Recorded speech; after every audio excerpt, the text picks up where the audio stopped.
Toi, tu es très participatif avec nous sur le web. On a plein de questions et de commentaires également. Ça s'appelle le privilège de Lisandre. Donc, on a sélectionné des questions de tes fans. Tu auras le plaisir d'y répondre au cours de l'entrevue. Et à la toute fin, je te lirai des commentaires de personnes qui t'aiment. Dans le fond, c'est un privilège pour t'encourager aussi puis te donner un petit feedback du public à l'extérieur. J'en ai bien besoin cette semaine, je crois. Alors, si tu veux, on en a quand même beaucoup. On commence avec Karine, qui voudrait savoir, je voulais savoir si tu es vraiment dans la vie de tous les jours, le gars que tu nous présentes à la télé. En fait, ma chère Karine, non. Dans la vie de tous les jours, je suis vraiment une bonne personne. Je suis quelqu'un de vraiment plus social aussi. J'aime, dans le fond, je suis vraiment quelqu'un de bien. J'occupais toujours des emplois qui étaient très stricts sur la façon, justement, il fallait pas mentir, fallait rien faire. Donc, dans les voûtes d'une banque, dans les caisses des jardins, j'ai siégé sur un conseil d'administration. Donc, dans la vie de tous les jours, non, je suis quelqu'un de vraiment fiable, sur lequel on peut compter. Mes amis pourraient le dire, je suis quelqu'un qui est toujours là pour tout le monde que j'aime. Je manipule pas, je fais pas, à moins vraiment que...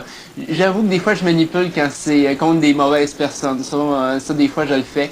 Mais non, en général, je suis vraiment quelqu'un de bien. Puis, dans le fond, la seule et unique raison pourquoi j'agis ainsi dans l'offre, c'est le fait que c'est un jeu. Et je sais que le rôle de méchant, le rôle un petit peu particulier, bitch, menteur, manipulateur, c'est pas tout le monde qui voudrait le faire, mais il en faut un.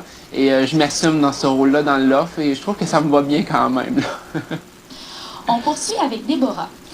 Quelle est ta réaction à chaque fois que l'on te disait que tu étais au ballottage? Est-ce que tu es confiant de rester dans le loft?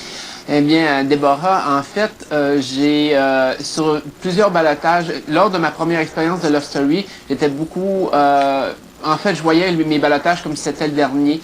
J'arrivais donc quand même serein dans le sens que j'étais prêt à partir, mais j'étais toujours surpris de l'appui du public et j'étais vraiment content de ça. Cette saison-ci, j'ai rien pris pour acquis. J'ai pas pris pour acquis le fait que parce que j'avais été populaire dans ma saison, je le serais encore aujourd'hui. Donc, je suis quand même surpris. J'arrive toujours avec une petite appréhension de dire, comment je vais réagir quand je vais arriver sur la scène avec PY, des choses comme ça. Je me prépare un petit peu dans ma tête pour le pire scénario. Mais sincèrement, je crois que le ballotage qui a été le plus stressant jusqu'à maintenant, c'est celui que je vis présentement. C'était sans doute la question de qui vous voulez voir sortir était la question qui me faisait le plus craindre jusqu'à maintenant. Et là, je suis soumis à un ballotage comme ça. Donc, j'avoue que cette semaine, j'arrive un petit peu moins confiant qu'habituellement.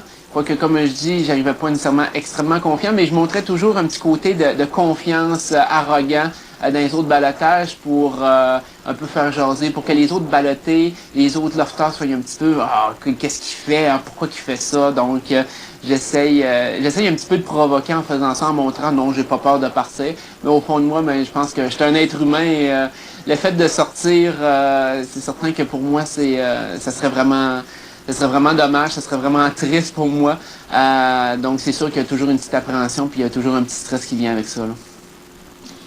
Émilie, maintenant, quelle est ta saison de Love Story que tu as le plus préférée, toutes tes réalités confondues? C'est sûr que la saison que j'ai le plus appréciée de Love Story a été lors de ma première saison, Love Story 4. C'était un défi personnel, c'était quelque chose, je prenais un risque énorme, j'avais pas l'appui du moins, j'avais pas l'impression, même les gens qui m'entouraient trouvaient que ce que j'allais faire était déraisonné, que ça pouvait gâcher ma vie, que ça pouvait... parce que justement, mes amis, mes proches me disaient mais voyons donc, dans le fond, tu es une bonne personne à l'extérieur, tu vas montrer quelqu'un de méchant, tu prends un risque, tu vas peut-être complètement détruire tout ce que tu as été capable de bâtir jusqu'à maintenant, toute la réputation que tu as été capable de bâtir comme bonne personne à l'extérieur va peut-être s'effondrer d'un coup. Donc...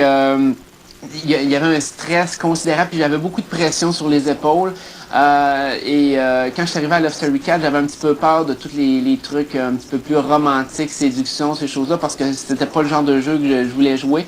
Et j'avais été très surpris du niveau compétitif, des compétiteurs aussi qui me faisaient face. Je prends Cass, je prends Thomas, Mimo, Delphine aussi, Véronica. Donc, c'est tous des gens qui avaient des forts caractères et que j'ai aimé à confronter dans l'offre.